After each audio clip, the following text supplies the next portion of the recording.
Drama serial इश्क मुर्शिद की अगली एपिसोड में आप देखेंगे महरीन दाऊद साहब से कहती है जिनको मोहब्बत होती है तो उनका तो दिमाग खराब हो जाता है, लेकिन शामिर को तो देखिए उसका दिमाग तो और तेज चल रहा है। आपके मना करने के बावजूद भी वो शिबरा से मिलता है और उससे मोहब्बत करता है और कहता है कि उससे शादी करूंगा। ऐसा कैसे हो सकता है कि दाऊद अंकल आपके घर में आपकी इतनी चलती थी और आपका हुक्म अब कुछ मायने नहीं रखता।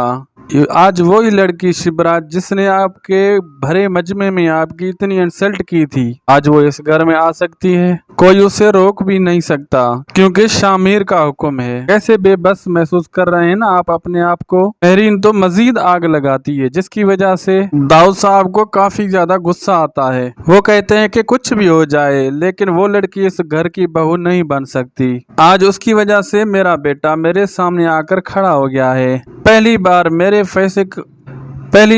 फैसले को किसी ने कोई तरजीह नहीं दी।